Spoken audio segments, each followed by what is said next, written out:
Thank you, Mr. Chairman.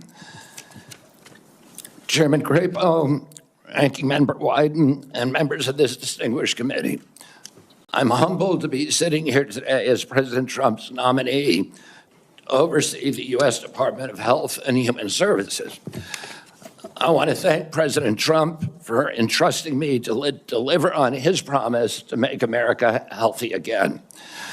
I also want to thank Cheryl and Kik and Bobby and all of my other children who are here today, and all the many members of my large extended family for the love that they have so generously shared. Ours has always been a family that has been involved in public service, and I look forward to continuing that tradition. My journey into the issue of health began with my career as an environmental attorney, working with hunters and fishermen and mothers in the small town in the Hudson Valley and along the Hudson River.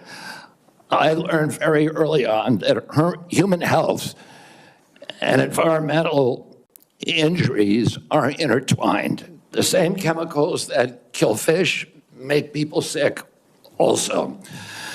Today, Americans' overall health is in grievous condition. Over 70% of adults and a third of children are overweight or obese.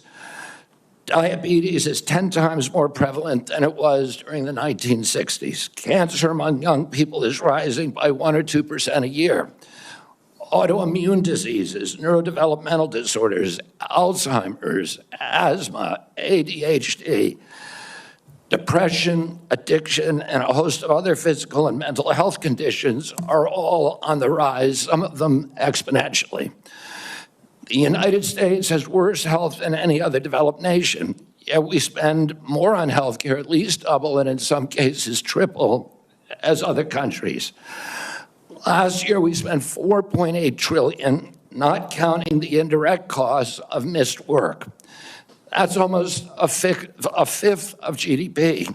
It's tantamount to a 20% tax on the entire economy. No wonder America has trouble competing with countries that pay a third of what we do for health and have better outcomes and a healthier workforce. But I don't want to make this too much about money. It's the human tragedy that moves us to care. President Trump has promised to restore America's global strength and to restore the American dream, but he understands we can't be a strong nation when our people are so sick. A healthy person has 1,000 dreams, a sick person has only one. Today, over half of our countrymen and women are chronically ill. When I met with President Trump last summer, I discovered that he is more than just concern for this tragic situation, but genuine care. President Trump is committed to restoring the American dream, and 77 million Americans delivered a mandate to him to do just that, due in part to the embrace and elevation of the Make America Healthy Again movement.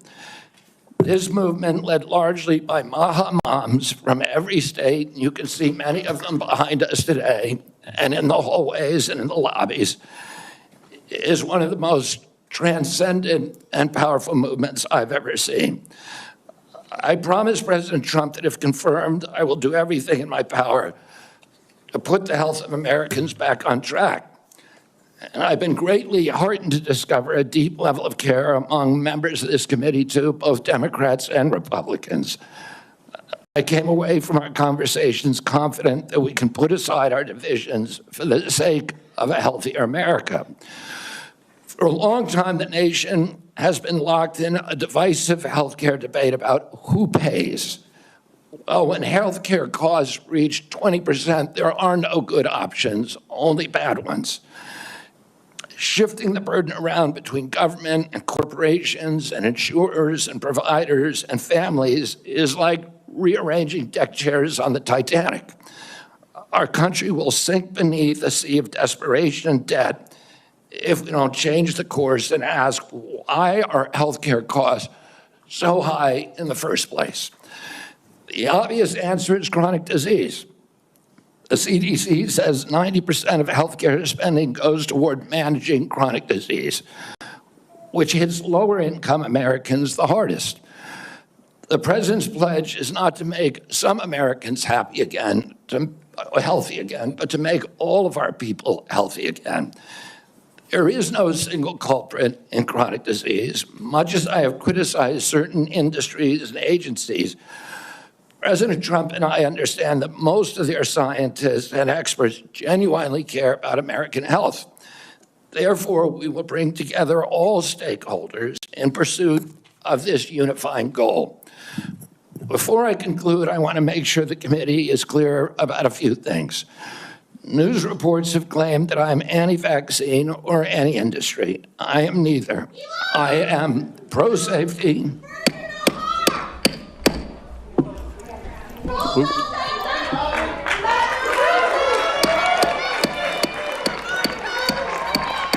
We'll have order.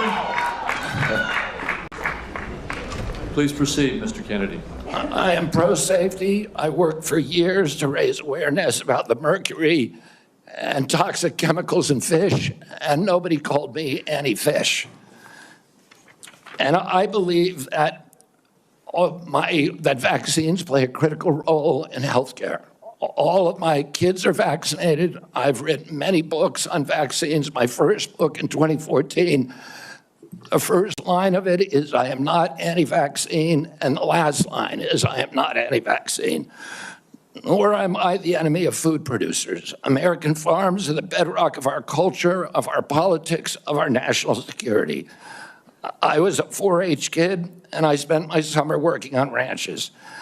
I went to work with our farmers. I want to work with our farmers and food producers to remove burdensome regulations and unleash American ingenuity.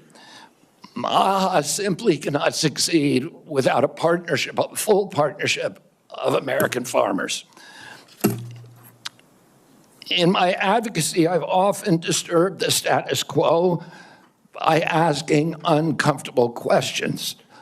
Well, I'm not going to apologize for that. We have massive health problems in this country that we must face honestly. And the first thing I've done every morning for the past 20 years is to get on my knees and pray to God that he would put me in a position to end the chronic disease epidemic and to help America's children. That's why I'm so grateful to President Trump for the opportunity to sit before you today and seek your support and partnership in this endeavor. I will conclude with a promise. The members of this committee, to the President, and to all the tens of millions of parents across America, especially the moms, who have propelled this issue to center stage. Should I be so privileged as to be confirmed, we will make sure our tax dollars support healthy foods.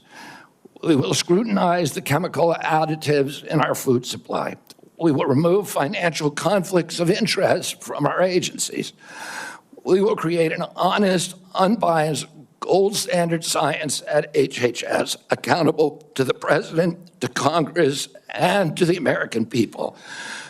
We will reverse the chronic disease epidemic and put the nation back on the road to good health. Thank you. Thank you, Mr. Kennedy. Mr. Kennedy, I will begin. Each of us will have 5 minutes to ask you questions, and then at the conclusion of the hearing,